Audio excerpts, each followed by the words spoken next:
Perdebatan tentang apakah intelektual itu dan apakah fungsinya dalam masyarakat memang bukan sesuatu hal yang baru. Sudah banyak orang meributkannya dari zaman ke zaman. Tahun 1920-an, Julian Benda pernah menuliskan buku yang berjudul The Treason of the Intellectual yang sempat menghebohkan. Namun soal ini selalu menarik untuk terus dipersoalkan dan dipertanyakan.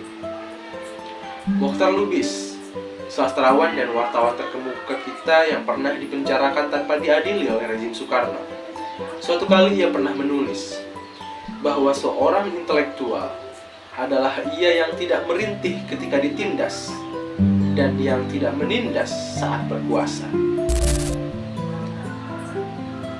Dalam buku Peran Intelektual yang dituliskan oleh Yayasan Obor Indonesia tahun 98, Edward Said antara lain pernah menulis bahwa seorang intelektual adalah ia yang berani mengatakan yang menurutnya benar, berani mengatakan yang dianggapnya adalah kebenaran, meskipun itu bertentangan dengan pikiran-pikiran kaum penguasa.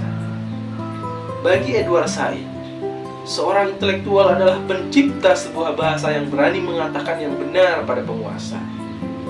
Karena itu, seorang intelektual atau yang kerap pula disebut sebagai cendekiawan cenderung beroposisi. Sebab dosa terbesar seorang intelektual adalah apabila ia tahu apa yang seharusnya dikatakan, tetapi menghindar untuk menyampaikannya. Ia hendaknya tidak mengabdi pada kepentingan penguasa. Komitmennya jelas. Komitmennya adalah pada nilai-nilai kebenaran, bukan pada seseorang atau kelompok-kelompok tertentu. Dan seorang intelektual tidak akan pernah berhenti mempertanyakan segala hal yang dianggapnya tidak beres. Hidup seorang intelektual, menurut saya, pada hakikatnya berkaitan dengan ilmu pengetahuan dan kebebasan. Ia tidak dapat menjadi milik siapapun. Kalau kita meminjam istilah Rendra, seorang intelektual adalah ia yang berumah di angin. Oleh karena itu, ia sering dianggap berbahaya. Ia bisa saja solider terhadap kelompoknya, tetapi selalu dengan sikap kritis, maka ia mudah dicurigai, bahkan seringkali dicap tidak loyal. Pada hakikatnya, seorang intelektual, ia berjuang sendirian, berhadapan dengan lingkungan. Ia tidak mau membuat mereka puas, melainkan justru menentang mereka. Karena memiliki komitmen terhadap kebenaran, ia tidak dapat menjual diri pada pihak manapun. Ia harus menentang ajaran-ajaran ortodoks dan dogma, baik religius maupun politik. Kalau kita flashback ke zaman Yunani kuno, Socrates rela menjadi martir bukan hanya demi membela kebenaran, tetapi juga karena ia mempertahankan haknya untuk terus bertanya, menyelidik, dan mempersoalkan segala hal. Ia mengusik segala yang telah mapan dalam masyarakatnya yang telah menjadi jumud di gila rutinitas. Satu waktu dia pernah diadili di pengadilan Athena. Seorang hakim mengatakan, "Jika kau katakan padaku, Socrates, kali ini kau dibebaskan asalkan tidak lagi bertanya atau mempersoalkan segala hal." Lalu kemudian Socrates pun menjawab, "Maka ketahuilah bahwa aku tak akan mengubah pendirian sekalipun mesti mati berkali-kali karenanya," ujar Socrates di depan pengadilan Athena. Ia pun akhirnya dihukum mati karena selalu bertanya dan karena pertanyaan-pertanyaannya selalu mengusik keyakinan yang sudah mapan. Namun, ia mati sebagai martir, seorang saksi kebenaran. Ia dikenang sebagai teladan, sosok intelektual sejati yang tak takut pada malu. Dalam sejarah, ada saat-saat di mana mereka yang mestinya bersuara justru bungkam.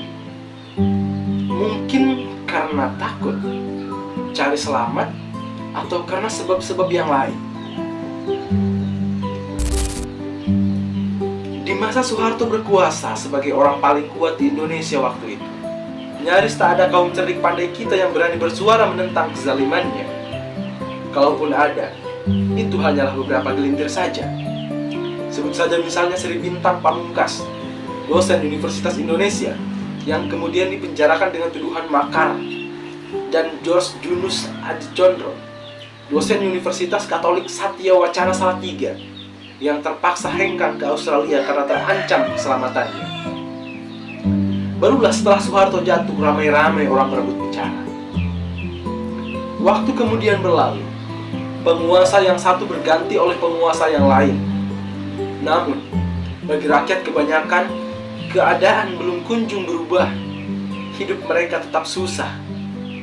Kaum intelektual kita yang semula menjadi tumpuan harapan rakyat kebanyakan untuk menyuarakan dan mengubah nasib bangsa ini, satu persatu telah terkooptasi oleh kekuasaan dan kemudian lupa pada tugas mulianya.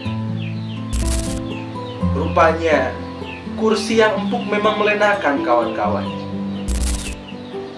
Mereka yang tadinya tampak begitu kritis pada penguasa, kini justru menjadi tumpul setelah masuk ke dalam lingkaran kekuasaan. Mereka terlalu asik mengurusi kenyamanan pribadi, atau paling banter, mereka sibuk mengurusi kelompoknya sendiri-sendiri.